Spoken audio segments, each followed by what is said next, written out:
Hello and welcome to another episode of the Lions Den Podcast, episode 51. Gano la Fiera, deal with it. Monday Night Football that we had the opportunity to see Leon versus America. Honestly, the best game of the jornada. It came down to a Monday. Not really interested in seeing, the games on the weekends because we really just wanted to see this matchup against America. We previewed last week with Ivan for the Eagle Eye podcast. Shout out to Ivan, Chris, AJ, and Dylan. I'm sorry, guys, but the best ended up winning, and Leon had a great night. So we're going to talk everything about what happened in that matchup. As you can see, we have the QR codes for the Lions Den Podcast Twitter page. Go ahead and open your camera and scan on there to go to our official Twitter page. Also, as you heard the chants, Los de Arriba Oficial, go ahead and open that camera and scan the QR code on the screen.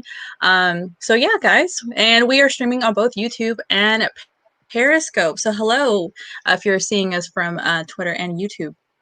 So, guys, how are we feeling tonight? Great. Awesome. Great. I mean, it was strange to have to see the game played in a neutral ground. Although that's it's not unheard of for the pitches. Obviously, for different reasons this time, disconcerting reasons, but they did not let that distraction keep them from giving the effort that the team at the top of the table should give. So that was nice to see, and it ended up being a partidazo, just a really, really great game. Even I wouldn't be saying that if the result had gone the other way, and it had still been a really great game. But now we can comfortably say what a great game that was. Yeah. And always has a different sabor when you beat America. So it did not disappoint. All smiles here. All smiles here. Lived up to the billing. Lived up to the billing and put us. Yeah. What ended up being 6 points clear in first place, which is amazing. And I'm very, very, very close to clinching one of those top 4 spots mathematically. We might even already technically even essentially be there. But yeah, everything about it feels pretty good. really, really good, right? Yeah. Yeah, I agree. It's always great to win, especially against America. But winning the game was really, really good from the first second of the game. America empezó atacando, and I just saw un partido de ida y vuelta, and it's exactly what I wanted America to do, because I think when last week, it was last week, Ivan had told us that America was probably going to wait for Leon and kind of, esperarlos, and I was I hope not, and I really don't think that's going to happen, and good thing it didn't, because I saw that happening. I don't know why. I really don't know why he said that. I did not. I just really. I don't think that's gonna happen. I don't think it's gonna go down that way. Thankfully, it didn't. You and Carlos actually were that plays more into our hands. Yeah, exactly. A back and forth game plays much more into our hands, and that's exactly what it was. Yeah, I'm glad they didn't play that way either. Otherwise, it would. I mean, we would categorize them as playing as Equipo Chico, which we know they aren't. They're a big team, great team. They have a lot of talent, and they came out attacking. Almost scored 1 in the first minute. Yeah, exactly. That pretty much made us really nervous. Right off the bat, the game. Right off the bat. So let's just go ahead. But we settled in. We settled in. We did. Before we just get really deep into the game, let's go ahead and go to the club team news. Carlos, are we ready? Yep, let's do it.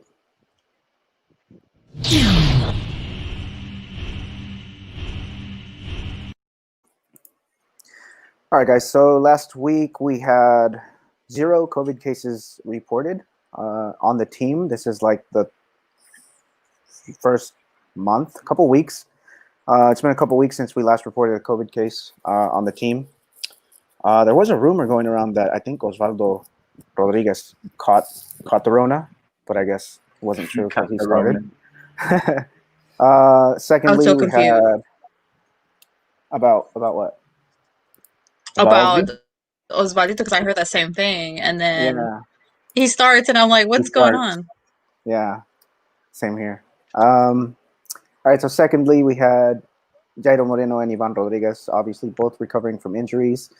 We don't know what's going to happen with them or when they're going to come back, but they're both out for the time being. And then thirdly, we had Andres Mosquera show up after being out for quite a few weeks. I think he has a back injury that he's dealing with, but he's back and he got some playing time with the U20 squad. And hopefully we can recover him and he can come back maybe next game or be ready for Liguilla, because we're really going to need some defending, especially with Giardo also coming back from injury. But yeah, what do you guys think?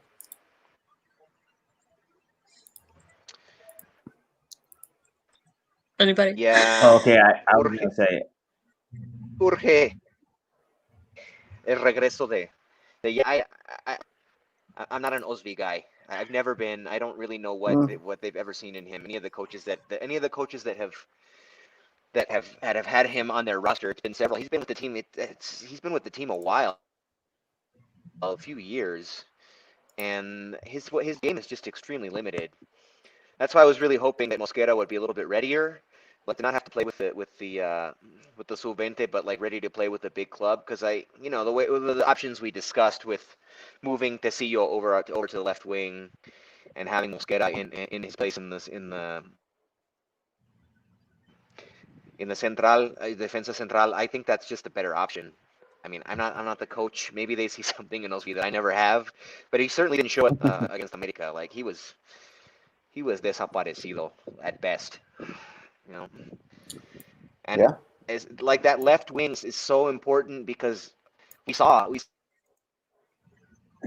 Navarro never plays as a nominal winger. Like he's extremely versatile. He's all over the pitch, and he's never just manning his post there on the right wing. So whoever's on the other wing position, or the other outside back position, their defensive responsibilities are so important. And I just don't see it from most on either side of the ball. So I don't know. I hope we get some better options coming back soon, because I hope he doesn't have to get big minutes again. I'm just not a fan. I'm sorry, Osby. Nothing personal. Just not a fan. Yeah, I think we were really surprised, and like Carlos in his team news, that I saw that rumor and then he starts, and I'm so confused and I'm really thrown off, just because we either knew it was gonna be like Avion or move to Cillo, kind of like what we had envisioned, just other options that are kind of more reliable, and we knew that coming into this America game, it was like literally like we need to have the best out there defensive line. We knew this game was going to be tough. Osby was just not his night.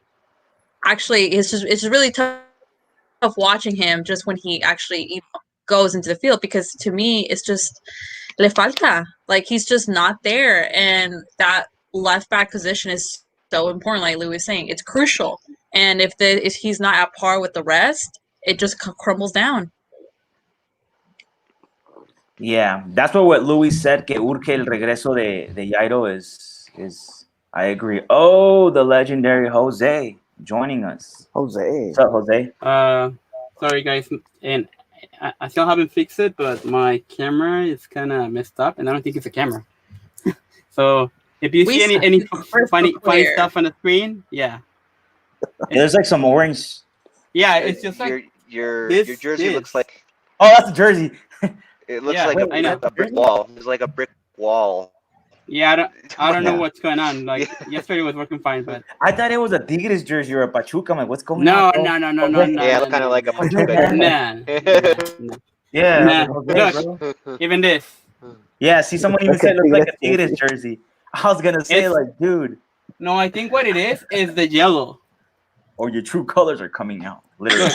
Oh yeah, look, move it. Yeah, so look. Like this is yellow, and look how it's. Now looks orange to me. Like a grid on top of it. But look, it's the for instance, it's not me. It's just this. Yeah. So whatever. Crazy. Anyways, thank you for joining, Jose. Anyway, what were you guys talking about? That we're happy. Well, yeah, how are you feeling? I mean, very, very confident, because what Louis was saying is coming true. So, like, yeah, I mean, 14 jornadas later. Oh yeah, Luke was telling all you guys in the beginning. Well, he was telling Jose, Yeah, mainly Jose. yeah, mainly me. Occasionally, Carlos. But it was because in the beginning we were kind of like we were all kind of not satisfied, even being like in the top positions, right? But now it kind of looks like, hey man, we got Puebla, Santos, and Toluca. I was telling Luis, if they win all 3 games, they might get 42 points. And I don't know if that's the record They in would like they would break their own record No. of most of They would break Their own their own record, but short Would term. yeah. it be the same? I think the We had one that holds 41. like that. this would be 42 if they They win had the next 41. 9 games. If they win out, We they'll had get to 41 in 42. 2019. And that should be our goal, Yeah. to keep breaking records, because I even though it doesn't really matter, obviously it Is it? doesn't. Though, like, do we really want to be first again? I think we are I going to don't be care. first, even if we don't want to. I think At this point, no one's going to catch it's on. different. It's different this time because of the whole repechaje thing. Like I don't think the curse of the leader will. I don't think people will be thinking about that as much because there's this whole repechaje round first, and then you get to the next part. So, Which I'm hoping it's going to be like Chivas, or like I want to face Chivas and Cuartos. that would be fun. That would be fun. Be Toluca. careful what you wish for. Okay, we need to get over this hump on Friday. And this match against Puebla, I mean, look what happened with San Luis. What happened with What happened to San Luis? I didn't watch San Luis game. Oh, like what happened was with Mazatlan, whatever. But like that's the thing though. In a way, I feel almost kind of like that's why I like America how they played, because I feel when teams play like that against Leon with the park bus all the way to the end, the bus all parked. I feel that's when Leon has like 99% possession, but we kind of always we don't really score. And that's even more, that kind of frustrates me more than un partido como este against America, which was los dos atacando ida y vuelta, and then it was a close game, 3-2, but I do think Leon should have won 3-1. I still feel that el gol el de Benedetti que se lesiona, and obviously I feel they were kind of haciéndole una falta, no, a Navarro. That's just my opinion. I could be wrong, but I just agree. feel like they did go to VAR and did not call it back. But then again, this is Cesar Ramos we're talking about. Cesar Ramos, he's had a lot of questionable arbitrajes against Leon. Yeah. But I mean, against everybody. I mean, the Americanistas complain. I heard about against him Americanistas, they don't like him as well. Like they were even complaining that he was gonna be the referee for this game. And I was like, why? And then I guess against Monterrey in la final, they had their little incident. But I think he's done more against Leon than America, in my opinion. I just never liked him. Was he the same guy? At the end of the day, Piojo is gonna be Piojo, and he's not gonna accept a loss, and that's pretty much what it is. You know what I mean? Yeah. Just Perdió, ni modo, take it and move on. But he can't, so he has to complain something. And I'm sure a lot of Mecanistas, as much as they're, love their team, they can't stand that. I would be embarrassed. Like if someone, perdimos, ni modo. Like let's just move on. As an aside, just that, the video that I sent you guys, just Piojo tearing into Cesar Ramos while Caminos de Guanajuato plays in Estadio It was Victoria the best. in Aguascalientes. Was just the most it was so epic 2020 thing. It was the most surreal 2020 thing ever.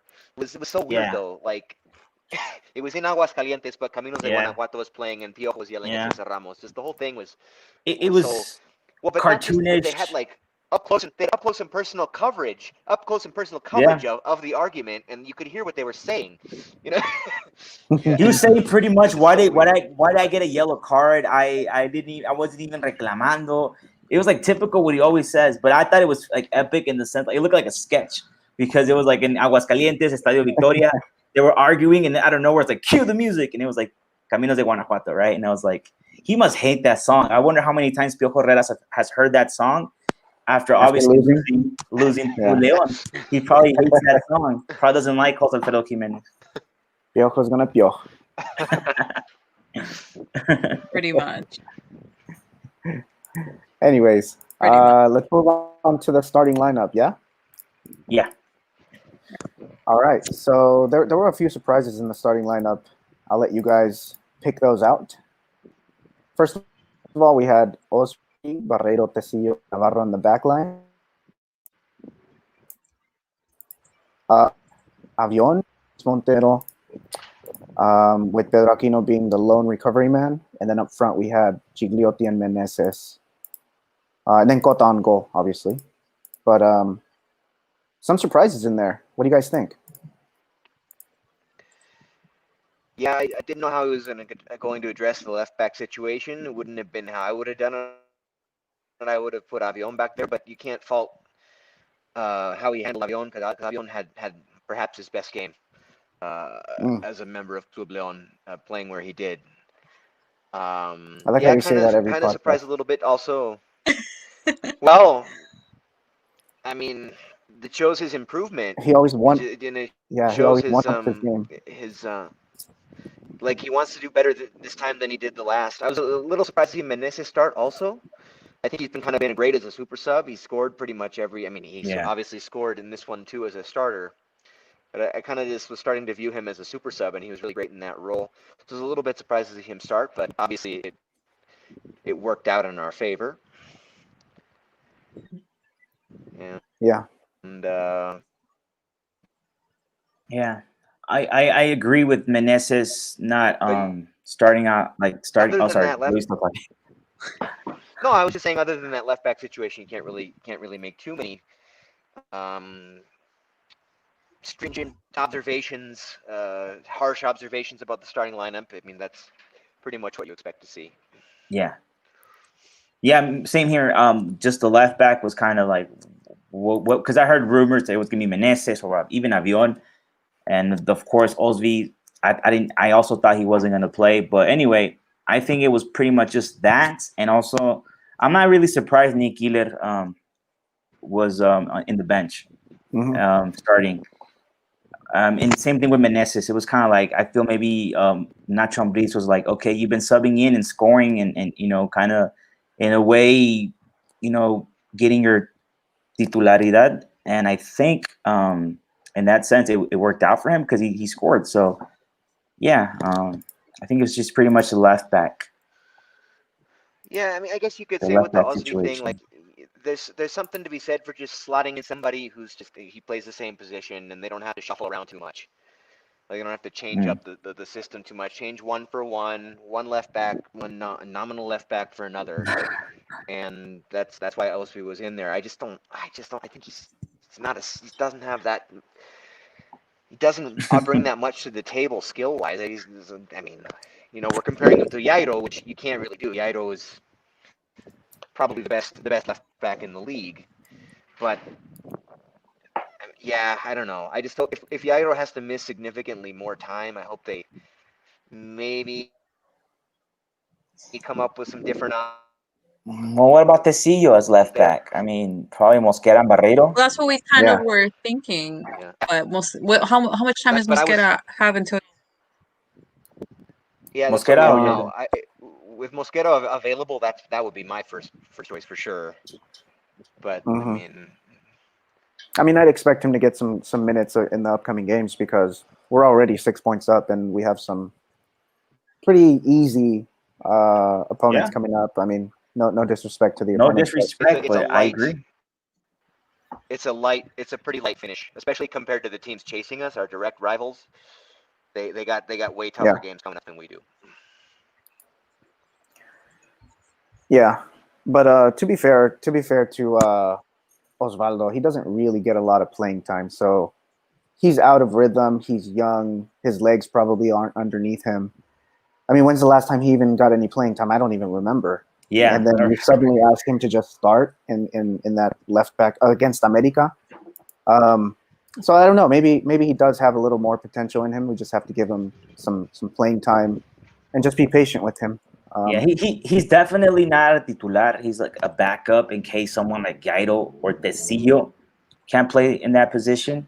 But I'm still kind of the kind of person that, oh man, eventually you're gonna have a good game. Eventually you're gonna convince Lewis to like you or something like that. But yeah, he's just I'm the same way. He's not a player that I want him to be titular ever.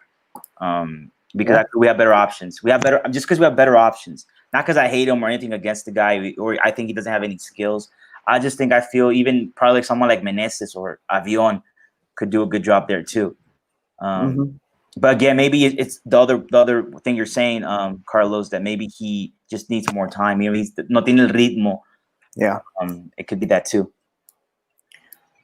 Yeah, I mean, because he's been on the team a couple seasons now, you know, and I think it was what was it, 2019 when he injured that left knee. He was supposed to be our titular during that season, and he injured his left knee, and which left him out all season. Yeah. That's true. Yeah. That's true. Yes, I think it is tough throwing him into a game like this, but I feel like I don't know, when you throw Avion in there, he just kind of owned up to the role. So I feel like I don't know, anybody that you throw that you have to expect 110% because you just have to engage with the team quickly. You have to connect with the team quickly. Avion has adapted so well. You know, Oldby has had the time and benefit of the doubt. I guess maybe we have to be patient if he's gonna, be another option because we have, God forbid something happens to someone else, or God forbid something happened to Giardo again. But I really was hoping either the CEO starting or Avion. I don't know. He's just to me like he's just at a 55%. I don't know. I'm not like I don't feel confident with him there. But let's go with a couple of comments. Ivan, why are you saying it's rigged? That is not rigged. Shout out to you, Ivan. Angel Jonathan said, looks like a Tigres jersey. Boot the man. Talking about Jose in his background jersey. Just kidding. Chango Loco, how are you? Thanks for joining us. El León Campeón en el América. Beep, beep, beep, beep, beep. Just blur that out. Can we say? No. It's rude, Kari, not to read out the comments. I did the beep, beep, beep, beep, beep. So that's good. Then Angel Jonathan 09 said, do you all like Meneses as a second striker? Can he make a partnership work with El Puma?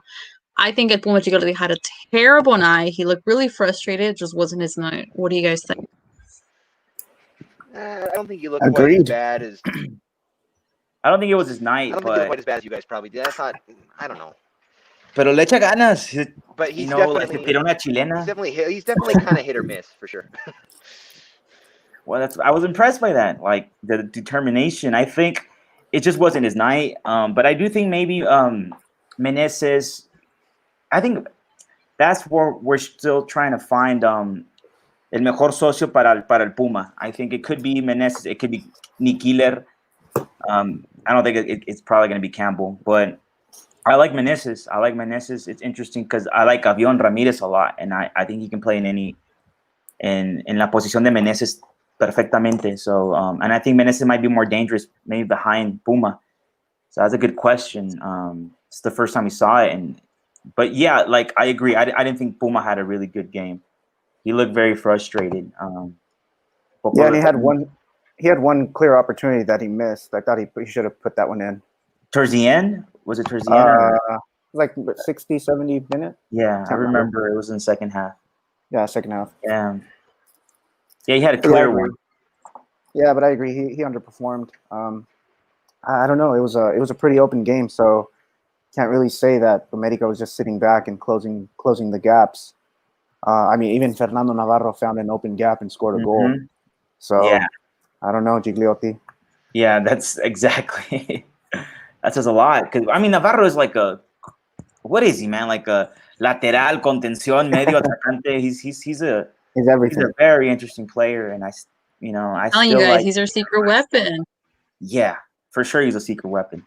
I mean, for sure. Gigliotti doesn't. I feel like Gigliotti doesn't even really have to score. He just has to be a constant threat. Like he's got to be a big constant target and threat there in the middle. Because a lot of our scoring comes in unconventional ways and generally building out from the wings. And Mena's has been our top scorer for however many seasons now. He comes in off the wings. Navarro I mean, he's a defender, but he's everywhere. He's coming in from all over the place. Meneses too. I mean, these guys. I mean, we've said it a million times. We don't play with a traditional number 9. Even when Macias was here, he wasn't really a traditional number 9. He was coming in from all over the place too. So, I mean, he just has to be there, and he has to be dangerous. You'd like to see him, if he's only going to get a couple chances, that he do more with them. But, I mean, I don't think, depending on him to score, it was never going to be our true path to success. And I still don't think it is. I also don't think they're going to take him out. I think he's our starting. He's going to be starting our number 9 unless he gets hurt. Unless he gets hurt, he's going to be our starter up top. I only hope that maybe when in the big moments, like in Liguilla, that experience. I mean, he's played in some big time games in his time, and so maybe that experience will come through. Just to settle the offense, even if he's not scoring himself. But I hope I hope he will, of course. He's going to score in Puebla. Watch, just for that. He's going to score. Hot take. Hot take. Hot take. Oh, wait, hold on. Let's rewind that. All right, go. Say hot take. All right, hot take, Louis. Man, just because of that, I believe Puma is going to score against Puebla y de Chilena, bro. De Chilena. Just because of that. That's my hot take. Come on, Puma, don't let me down. I don't know about Chilena. Maybe he'll score, but I don't know about Chilena. It's because he tried it on Monday. That's it. So I know we're always talking about individual performance reviews, which we will do, but let's just go ahead and at this point, how do we rate Leon's performance on Monday from as a whole team? Whole team from a 1 to a 10. 10 having the best night ever, 1 to just you should have never showed up to the field. Go ahead, guys.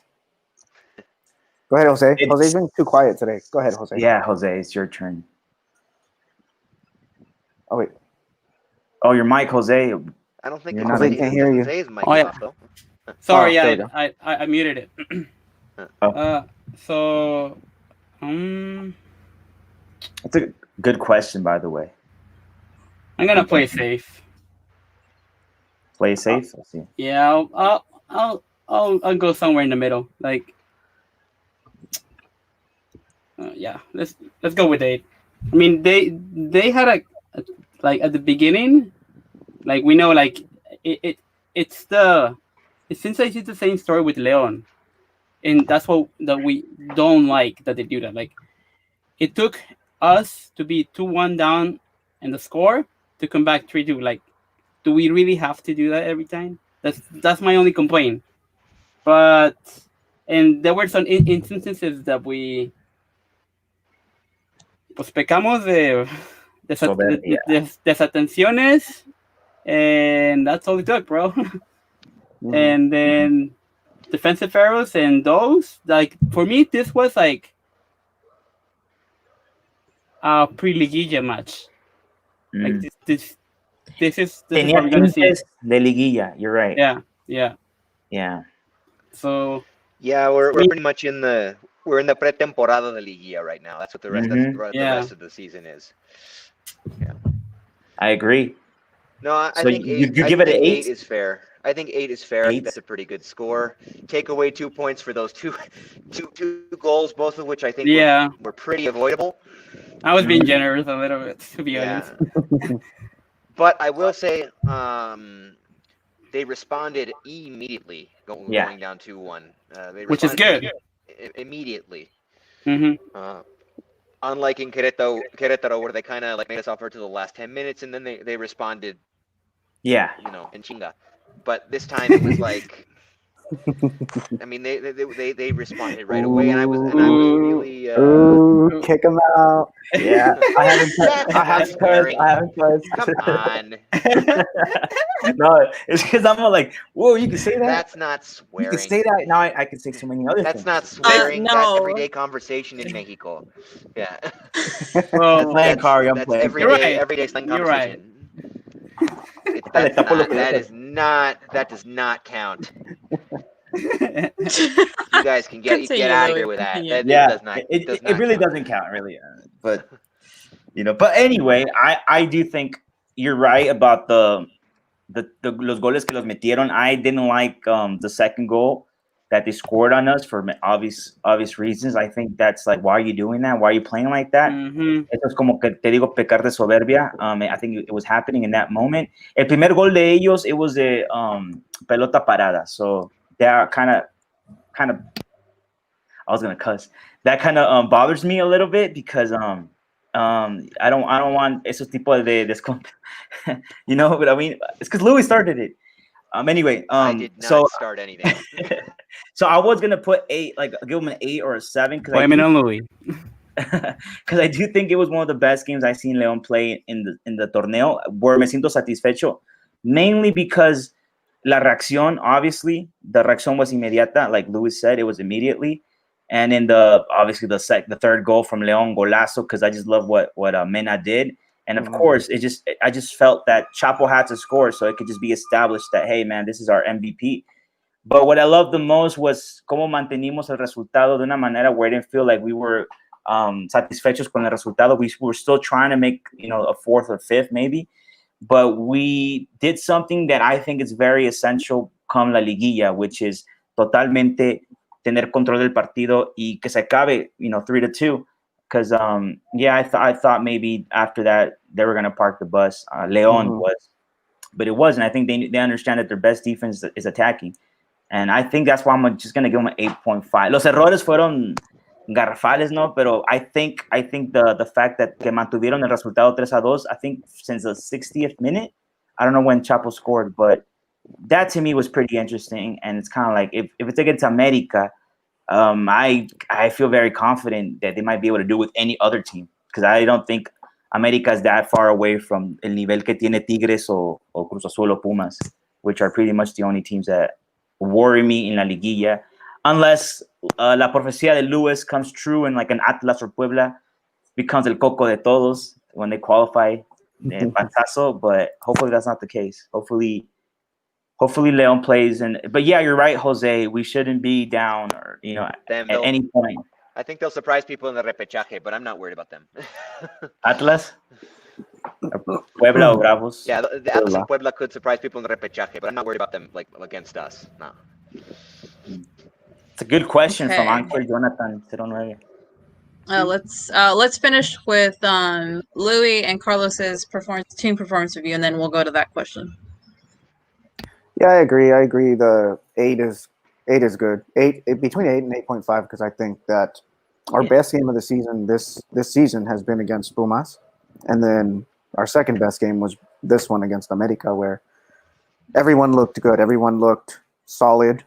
Sure, there were a few defensive mistakes, but I think we can correct those. I'm not so sure we can come back from a 2-1 victory like that against any team. I think we did it against America because they have such a horrible defense. As Ivan was talking about in the past podcast, they don't really have a natural center backs or natural defenders in their positions. So I think we were able to do it just because their defense is not really that great. But against any other team who has good defenders, good center backs, it's going to be a lot more difficult. Okay, Louis. Oh, I already said 8. Yeah. 8. Okay, I think I'm gonna go with the 8.5. They've, they play well. It's just I think with what Jose's saying, they put themselves in situations like that. I agree with Carlos. They've had their best games against teams that we are kind of previewing what could be in the year, and I think those games have been important. So hopefully we just stay strong, stay grounded, and just keep doing our thing because it's time for us to, kind of conquer it all with the campeonato at the end of the tunnel. Let's go with the comments. Let's go with Angel Jonathan. Has been very active on the chat. Do you all believe with such a weird pretemporada we should rest players in these upcoming games to avoid injuries? Hot take. Guys. Oh. No. I don't have a hot take. I just mean like. I just mean like this is gonna. I think this is gonna like incite some hot takes because I know some of us feel that we should, go and try to be as great as we can, and some of us don't. Yeah. See, I'm the kind of person that kind of wants them to go all out and make 42 points, just beat everyone contundentemente. But I do see that opinion being very logical in terms of maybe there's some players that you could kind of rest.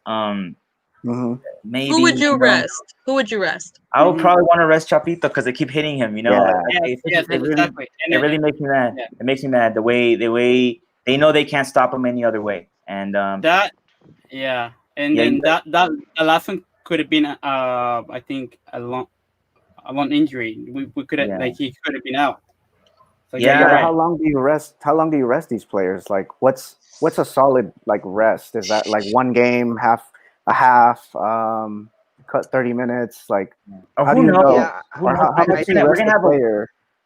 How much do you rest a player to make sure that they don't come out of rhythm? Yeah, that's a good question. Yeah, it's maybe more about subbing them out a little bit earlier rather than leaving them out of the lineup altogether, because rhythm, form are more important going into the fase final in Liga MX than maybe any other league in the world. So you don't want them completely out of rhythm, but you do want them to have legs. You guys know I'm hugely in favor of having legs because I watched the legs leave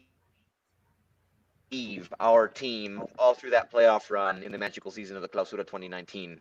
Yeah, they leave their bodies. Depressingly, I saw their legs exactly. I saw their legs slowly and depressingly leave their bodies, and they had nothing left.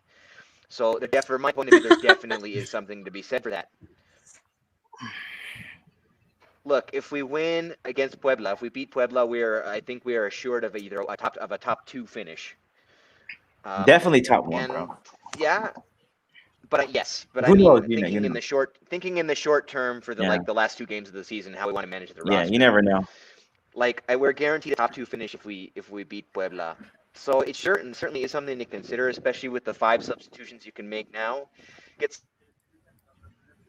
out of the game. Have we ever even used it? What was that? Have we ever even used 5 the last 20 minutes of a game? No, I don't think we have. But it's something. It's something to consider for sure. Heading into Liga, but finding that perfect balance of giving them some rest, but not getting them out of rhythm. Louis, who would you rest? Yeah, I'd say take Chapo out the last 20 minutes. Osvi, you're gonna say Osvi? Osvi shouldn't even be playing in the first place. I mean, throw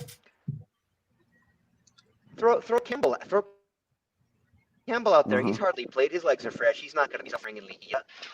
Throw him out there for longer stretches. Let him. Meneses has gotten his level back. Try to get Campbell in rhythm before the Liga, because if he's in. That's an idea, actually. He's a weapon, and bring us 20 minutes, or even 30. I think. Yeah. You were saying. I think Jose Pedro Aquino has played a ton of minutes. He's played a ton of minutes. He's so important. He is so important to what we're doing right now, and he's played a ton of minutes. Yeah, we should rest him too. I think he runs a little bit less risk of finishing fundido, but still, if you can get him out, it would help if we had Jefecito. Obviously, we don't know his status, but even what is his status? Zamora for I don't know, but put in especially Zamora for a few minutes. Zamora, that's a good option. Yeah. Give him a 20, 30, even a 20 or 30 minute shift. See what he can do with it. We're not hurting for points right now. I want to finish as a super leader. I think it's a point of pride, and I don't think as I said, I don't think the curse. Is there such thing as a curse? Is that real? No one's ever won first place. Usually I think there has been teams that win when they're on first, but the percentage, I don't remember exactly what it is, but it's very, very, very low. Low. So that's why they call it the maldición de Superliga, because it's pretty much Yeah. If you do it, you're And that's kind of wouldn't that be better? Super líderes and then campeones, la octava. Say goodbye to these, maldiciones. Like Leo knows about maldiciones. We got a no camp. So it's kind of like I really want us to finish in first place because what Louis said, it's a pride thing, and it's kind of like it's cementing with numbers what everybody else is saying in ESPN and Fox Sports that hey, León es el mejor equipo que ha estado jugando in Mexico in the last couple of years. But what we really need is a championship. We know that. Yeah, I mean the perfect ending. We all know it. It's we and first seed. We go to finals. We win it. La Octava comes home. That's a perfect ending. But against America, just say we all want to see that. Well, or either that or I don't want Tigres. I want Tigres. I'm still bitter about that. I'm bitter too, but I don't even want Tigres to be in the final. I want them to be eliminated right off the bat in cuartos. And I'd rather see a final con America or Cruz Azul. I'm tired of Tigres. I don't want to see them either. Yeah, I don't want to see them in no finals. Yeah, one thing we have to keep in mind, guys, regarding this whole resting players thing, is that we have FIFA qualifiers coming up again right after the last game of the season. So right before Liguilla, we're gonna have some guys leaving to their selecciones. So would it just be Cota or maybe Navarro too? I don't know. Honestly, at this point, I don't know. It's gonna be Cota. Just call Cota. It's fine. Like, we don't need to call Navarro. They don't even use him. Why even bother? Yeah, call them after we were campeones. Call them after. Like right now, it's cool. Like I think I don't want him to come back with una lesión or like Chapo, where he said that. Because think about Chapo. He just said that porque no lo juntaban, and he would just come back. Anímicamente, he will come back like not the same in the same form, and that kind of tells you a lot of things about this game. Definitely there is always a mental aspect always in play, and that's always like I'm telling you the Campbell thing. Like I think it's one of those things. I don't know what it is, but I do think maybe it's a mental thing. I was expecting to see him against America. Hopefully against Puebla he plays because I feel that ese viaje a Puerto Vallarta was a good intervention moment. But that's still my theory. But who knows? I just wish he could be informed by the time it gets la liguilla because we know what he could do. We know when he's in rhythm and he comes in as a super sub, what el daño que puede causar. And we really need that in la liguilla. So plus like if let's say they call Navarro and Cota, like if God forbid something happens to Cota and when he's in international duty, we got Poncho Blanco.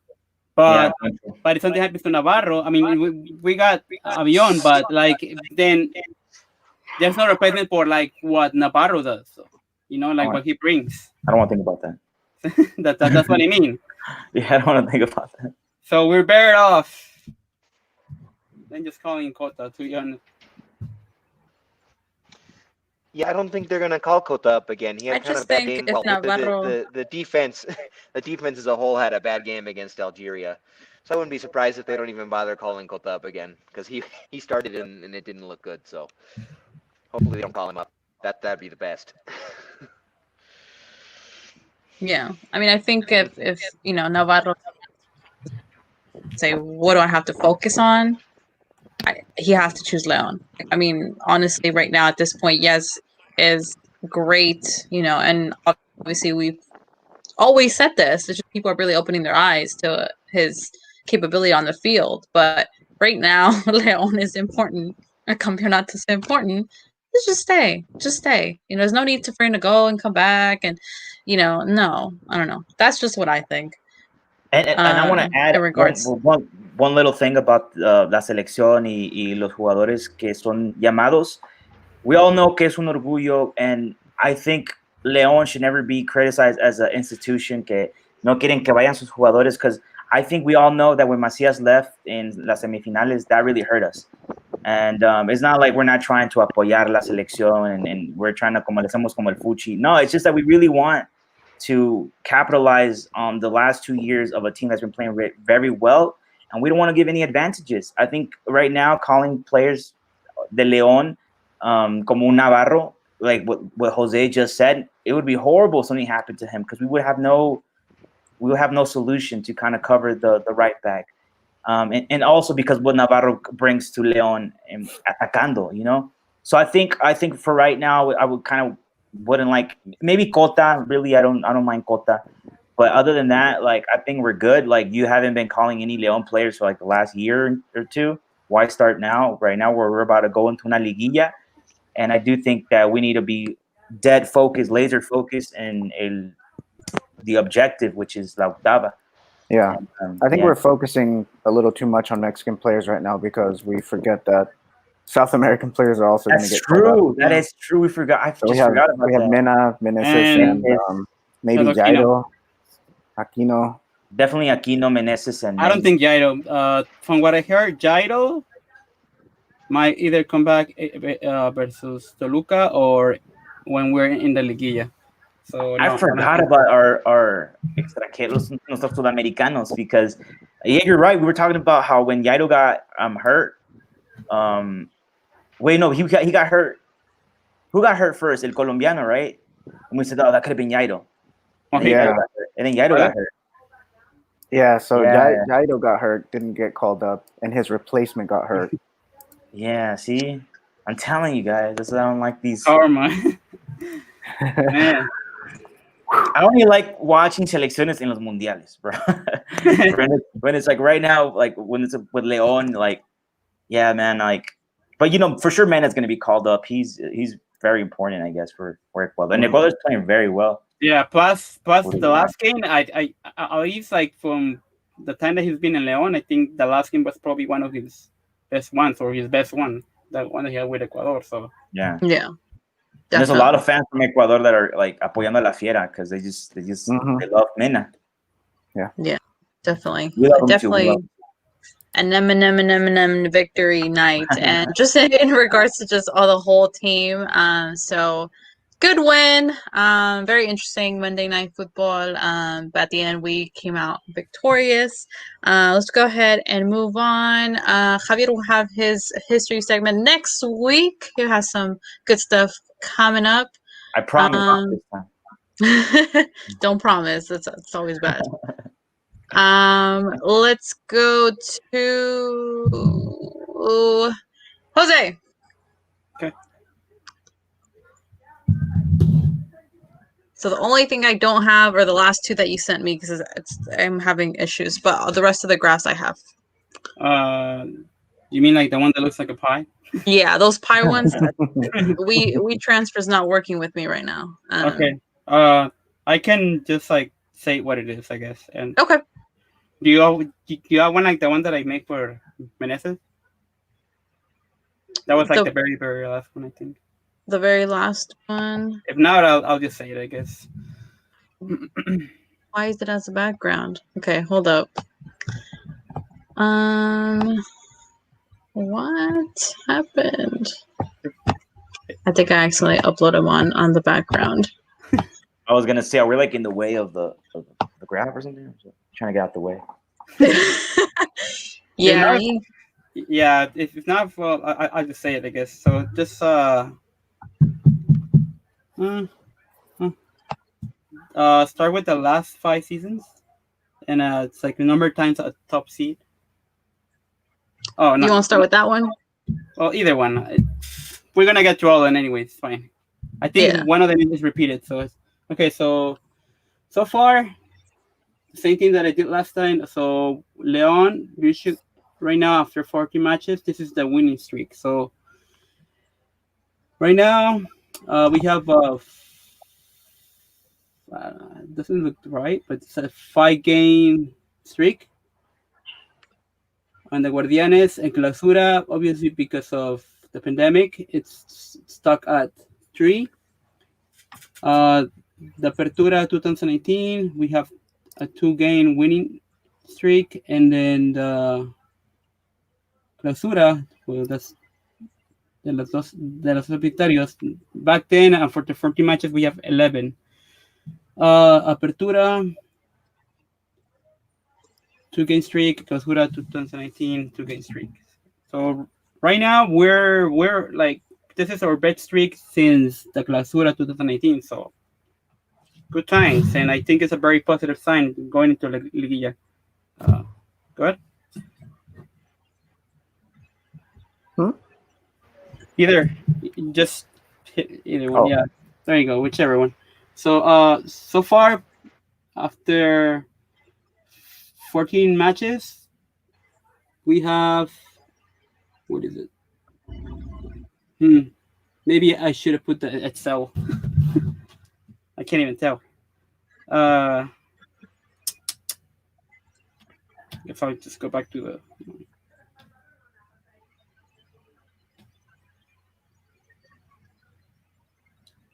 You have 33 points.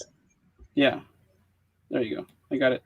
So we have 33 points in first place for the Guardianes 2020, then the Clausura 2020, because still stuck after 10 matches. It's 21 points. We were second place. Apertura 2019, 23 points, fourth place. Clausura 2019, 35 points, first place. So we're only like 2 points away from that streak. Apertura 2018, 16 points, 13 place, not a good times. Clausura 2018, 15 points, 16 place. So yeah, like we're following the same pattern as the Clausura 2019. So we better get crowned this time, guys. That one's repeat. Okay. Yeah, it's a repeat. Yeah. So is that a repeat? Yeah. Yeah, keep going. Not that one. That one's the longest winning run. Is it? Okay, so which one did I say then? You said that's that's two different ones, but the chart's different. Yeah. No, it's not. It's the same. No. So keep going. This one is so right now, after 14 matches, we have conceded 10 goals. I can't even. This is not a good graph. Yeah, I should have just sent you the sheets file. That's what the conceded after 14 matches. Man, Clausura and Apertura 2018, that year was tough. Yep. That's why, like, when Louis says that, it's like when I was saying, like we're getting conceded like left and right, like, it's not that bad. Yeah, it isn't. It's not that bad, Jose, but we gotta have the resident pessimist. So Yeah, so the Guardianes was 10 goals, Clausura 2020 14 goals, Apertura 2019 18 goals after 14 matches, Clausura 2019 9 goals. Again, we're following the same pattern. So we better be crowned this time. Apertura 2018 21 goals. Oh God. Clausura 2018 31 goals. So it can always be worse. It can always be way worse. Yes. I remember. I try to forget that season, but I remember suffering. Yeah, and it was tough. And I think at the end, we ended up somewhere around 40, right? Yeah. If I remember. Yeah. So I don't know. That was the season. That was the season we lost. We lost to both Necaxa and Puebla 4-0 at home. Wasn't it that season where Monterrey and was it Monterrey and Santos that they scored like 5 goals? Yeah, I think they both scored. Yeah, we lost 5-1 to both of them. So, and we lost at home to Necaxa and Puebla 4-0 each. 4-0. Oh man. Yeah, see, that was the worst year ever, not 2020. Yeah.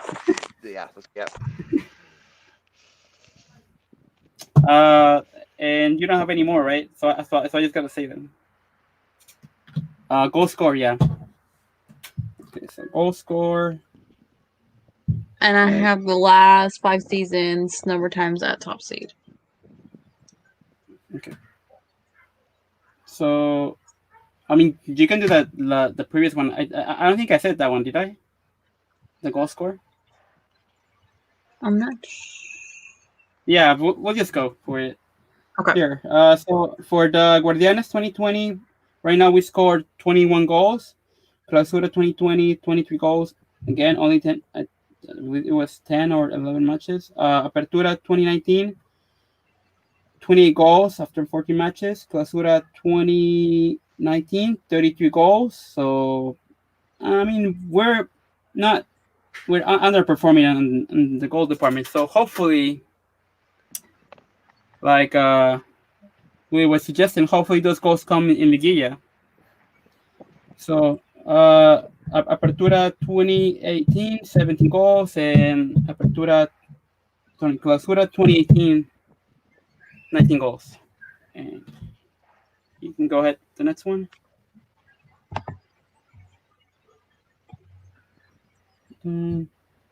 Then so far, like the number of times that Leon has been top seed in a season, per season, in the Guardianes, we have been number one for 4 jornadas.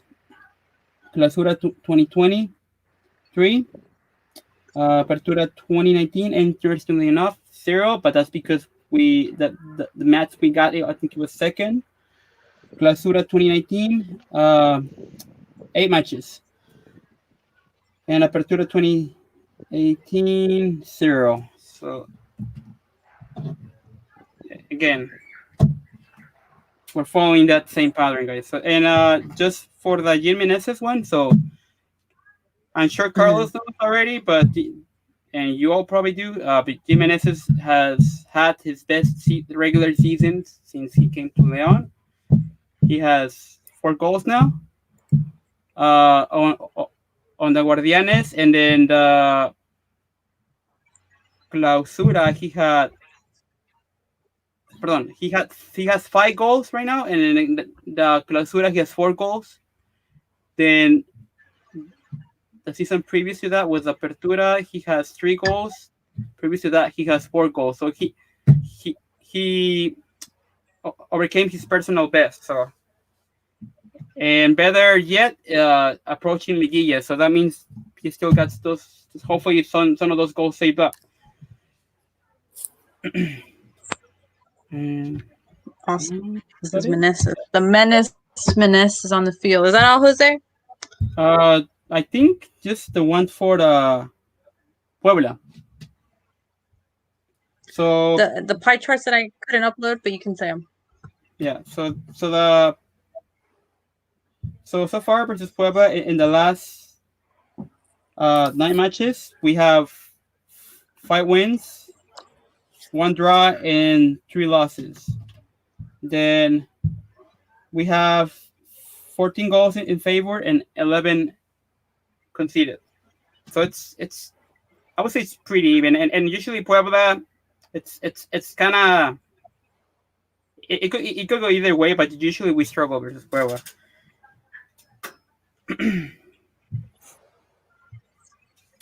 Nice, awesome. Anybody, guys? Any questions for Jose? No, good to go. No, we're moving on. Well, he's definitely right. It's definitely right. The Puebla's never never a contender, but we always seem to struggle against them. Yeah, Louis keeps mentioning this. He's mentioning this. He's gonna definitely bring bad luck on Friday. He keeps saying that all day. Knock on wood. If we talk too much about the bad luck, that means it's going to be a good game for Leon. That's what that means. You know when we last time when we played against them, that one, what was it, last season, 2 seasons ago, and Nacho did all those shufflings, and we ended up losing to them. Yeah. Well, hopefully he doesn't do any of those. No more shuffling, Nacho. No shuffling. And we had Giardo on goal. Yeah. Yeah. Yes, I remember. It was just the overall, like, just it was just a hot mess that night. I remember with the podcasting after, like, this game was not supposed to go the way that it did. So, especially since we're getting near. I remember that game because I had my friend on. We had my friend Juan Pablo on the podcast, and we all were all saying we're gonna golear Puebla. He's like, Puebla's gonna win, and then, man, Puebla won. He messaged me like, "Told you, bro." I'm like, so I do remember what you guys are talking about specifically. I remember that game. Yeah, that was a tough. I couldn't go to it. I for whatever reason, and I watched in La Barra Esmeralda in León and with some León fans. And it was in La Madero? Yeah. No. No, it's not in La Madero. It's on. Because there used to be one in La Madero. It's on Mariano Escobedo in front of the Soriana. Oh, I know exactly. Behind the stadium, but actually, it was it's become since then a victim of the pandemic. Yeah. Peña Esmeralda's done. But that's where I watched that game, and I was like, "What is going on here?" Yeah. Well, Jose, thank you for your stats. I'm sure, basically, we're kind of headed in this direction that we were. That exitosa season that we had. So I'm hoping that it continues, and we will wait for next week and to see how that changes on the stats. Hopefully that unbeaten run is 12, but now going into Liguilla. Definitely. You know? Louis, sir, are you ready? Sure. Let's go.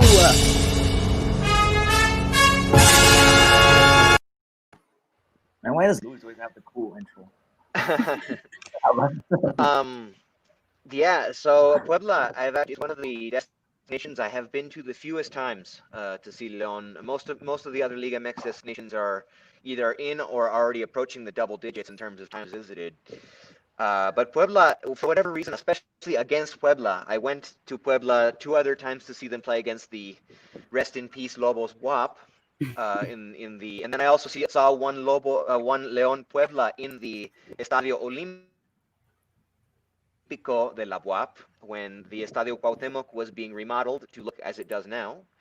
Puebla played almost, I think, a full season or even 2 full seasons in another stadium. So I've made 4 trips to see León play in Puebla, but 3 of them were in the other stadium. I've only been to Estadio Cuauhtémoc 1 time, and it was in the Apertura 2016, that magical Apertura 2016. I remember I went on vacation to Hawaii, met my folks in Hawaii, spent like 6 days there, flew back to Mexico City, immediately hopped on a bus to Puebla to see the game. And that was in the... That's what they call you, Fiera Viajero, bro. It was towards the end of the season, and León jumped out to a quick 2-goal lead in the first half, goals by Boselli and Germán Gano.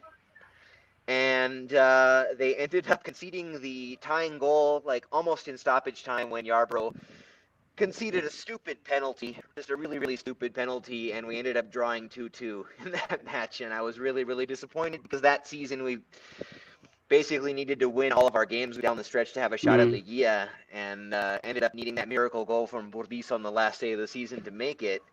So this was one of the games just prior to that, and we were like, this draw could really end up biting us in the end. Luckily, it didn't. But I remember thinking at the time, oh man, this is rough. This is going to hurt us down the road. But Estadio Cuauhtémoc is it's a historic stadium. It's an Estadio Mundialista back in its previous form. They remodeled it and it turned out really, really nicely. It's a shame that Puebla, the team, Club Puebla, has never, at least not at any recent time, had a really loyal or fan base, or a fan base that turns out in droves to see their team play. But Puebla is a really cool city. It's got great food. It's got a really beautiful centro histórico. It's a nice place to go visit. I've been there fewer times than other cities, obviously, but I've enjoyed my visits there. And fortunately, León has had trouble in the Estadio Cuauhtémoc all throughout its history. They have very, very few wins there. They got a win in the Apertura 2017 on a goal by Boselli. Another game I couldn't go to. These Friday night games are often very, very difficult for me. So this pandemic is just it's me cae como anillo al dedo because I don't have any commitments, so I can go on a Friday night to Puebla and see the game. So I'm actually, for once, pretty grateful for the pandemic, which sounds terrible. Sounds terrible to say. No, But in this one instance, I'm pretty grateful for it. But historically, León has not done well there. They've struggled in the Estadio Cuauhtémoc to get positive results. So hopefully, obviously, they got that big 3-1 drubbing, or 3-0, sorry, drubbing in the Clausura 19 season. But then they had that bad game in the Apertura 2019. Most of the games turned out that way. So hopefully this one is not like that. But my man Javier is coming with me tomorrow. We're trekking to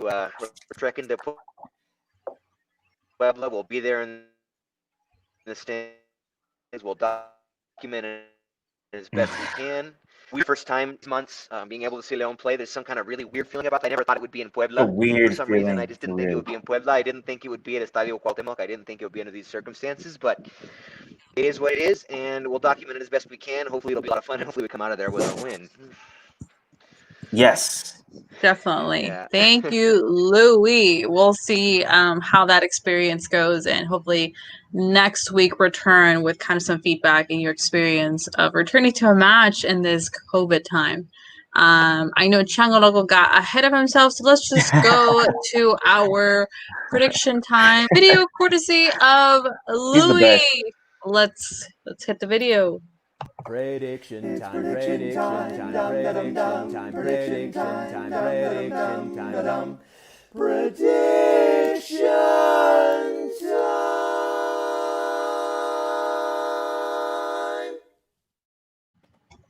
Beautiful, beautiful. Prediction time! Louis, let's go ahead and just go with you. What is your prediction, sir? I'm gonna go with a 3-1 León win. I think León's gonna get out on the right foot. I don't think it's gonna. I mean, this has all the makings of a trap game. Like, this is a typical trap game in Liga MX that anyone could ever expect to happen after that performance they gave against América, which is obviously a far superior team. But no, I think they're going to go in there and take care of business. They're going to start out on the right foot. They're going to settle into the match much quicker. I think they're going to score a couple of first half goals and put it away in the second half. I think it'll be 2-0 at the half. Puebla will find one. Puebla, they have an extremely porous defense, like one of the worst in the league, but they can be sneaky good in the attack if you give them an inch. So I think they'll score one on their home turf. But León will end up putting it away. It'll be a 3-1 win. Okay, 3-1 win. Javier. Well, I think it's gonna be a game where maybe it's gonna be very close. Like we've kind of been ya acostumbrados. I think what Louis said is right. Nos complica jugar en el Cuauhtémoc or just play against Puebla in general. But here's the difference. I'm gonna go to Puebla this time, and I'm gonna be there. So what I want in my heart of hearts is gritar goles. I wanna gritar. I wanna desahogarme. So I want what Chango Loco wants. I want 3-0. I'm gonna go with a 3-0 prediction because I wanna come back from Puebla very happy. Hey, Javier and Chango Loco agree that León wins 3-0 in their prediction. Carlos, what's your prediction, sir? I'm not gonna be that optimistic. I think Puebla's just gonna sit back, close the gaps, park the bus from the beginning, and we're gonna have like 99% possession. And but I think we'll get 2 in there. So I'm gonna go with 2-0 León. Okay, 2-0 León. Jose, what is your prediction, sir? Can't hear you. Your mic. Right. Last time we were away in Puebla, if I remember correctly, we won 3-0, right? No, the last time we were there was the 2-1 loss where Ambriz made all the funky adjustments. But was that at home or away? No, that was away. Yeah, it was away. It was away because I remember that I couldn't go. Oh, okay, got it. Oh, here's what I was thinking. So the last time we were there in Puebla in the Clausura, when just the the season of the 12 Victorias, we won 3-0. Yeah. And since all the signs point to like being the same kind of season or similar, I'm gonna go with 3-0. 3-0. Okay. Man, Jose, if you get this right, we're gonna have to like cut this video and put him and play it back next week. If you're right. 3-0. Okay. Okay. We are gonna be right. Us and Chango Loco. Right? Yeah, don't forget Chango Loco. By the way, Chango Loco, do you still go for San Luis? If you're listening, just convert to Leon. I think join the dark. Join the green side there. Join the. I was gonna say a bad word. No. The same word that Luis said, but the chin side. We'll see if Chango Loco's listening. That way he can answer. I'm gonna go with Carlos. I'm gonna go with the 2-0. I think, honestly, I don't think I was expecting the 3 goals this past game, but obviously with the circumstances that we were in, coming back, we needed to win. So I'm very glad that they were able to get another goal in. It is a trap game. We've seen these games. It is a trap game. I'm going to go with Carlos said, kind of more conservative scoreboard. I hope that they do not score, so our defense has to be on point.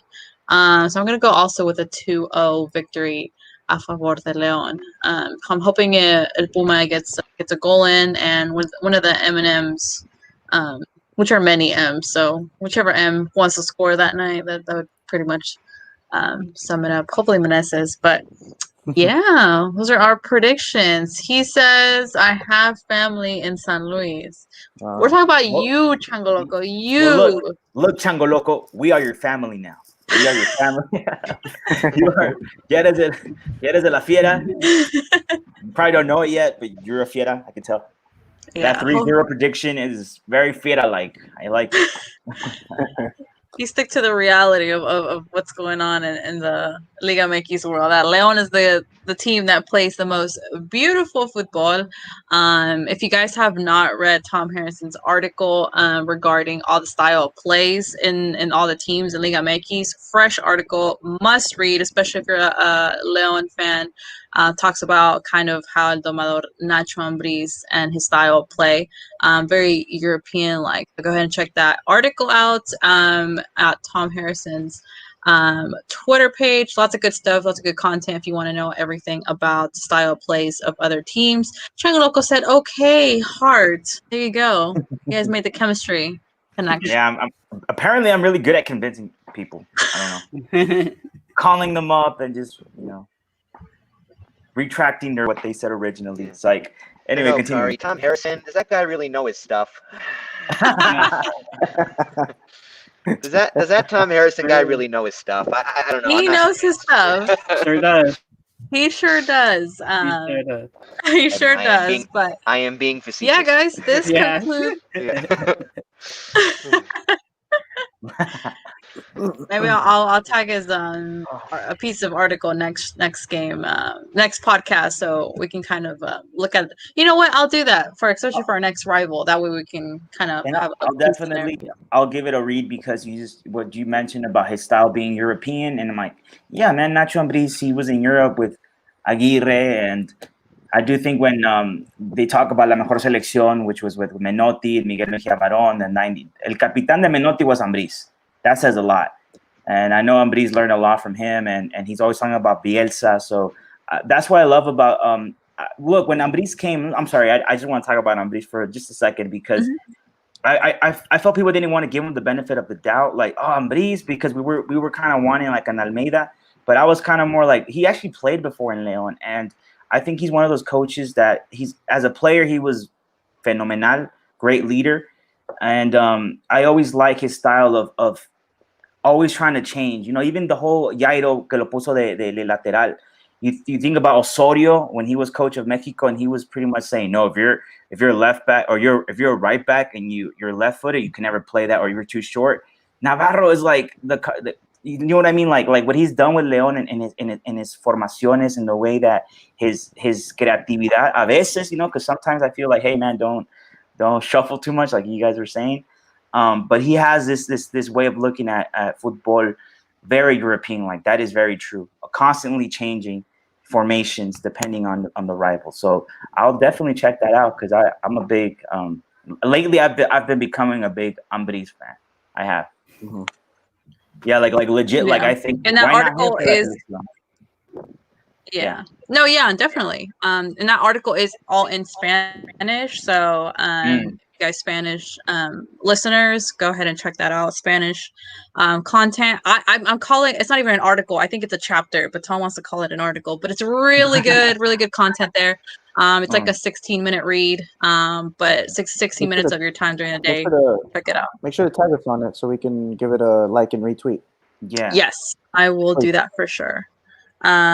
So this concludes episode 51. Already 51 of Lions Den podcast. It's crazy. But Chango Loco said, have a good night. Take care, guys. And you need to stop hyping on Brady so that la selección is going to take him. Not yet. Not yet. Primero la octava, la novena, He's got unfinished business. He's got unfinished business here. It's not just La Liga, though. One quick thing. There have been rumblings that the stadium situation could be resolved in time for the Santos Laguna game. There were rumblings on social media a few hours before this podcast. We didn't mention anything about it, and it's still rumors. But just to fill our hearts with optimism, there are rumors that it could be resolved in time for the next home match against Santos Laguna. So let's hope for that. I think we'll have more information on Monday, right? Yeah. A lot of things can change in a week. So yeah. Awesome. Well, guys, this concludes episode of 51. Gano la Fiera. Deal with it. We're hoping that Leon has a very victorious Friday night football. But yeah, so don't forget to follow us on all social medias. Listen to our podcast on Spotify. I was gonna say podcast. Listen to our podcast on Spotify, YouTube, Apple Podcasts. If you guys want to watch us, if you just want to listen to us, there's options. Follow us on all Twitter. Don't forget to follow Club Leon EN for all content regarding to Club Leon, especially during game days. Tweeting, giving you guys the inside of the lineups, video clips of the goals, minute by minute live tweeting. So don't miss out on all the great content. Javier and Louis, safe trip, and hope you guys come back with awesome stories regarding this kind of between COVID reopening. Some pictures. Some pictures. Yeah, we're gonna record everything. Take footage. Yeah, for sure. Ya paguen su internet because I haven't heard from you guys since Monday. So real quick, just want to mention that. Raul Guerrero said, have a great night. Said Fiera es un orgullo desde San Diego, California. Saludos, paisa. Shout out to you. Okay, guys, we'll see you guys on another Monday Night Football here at the Lions Den podcast.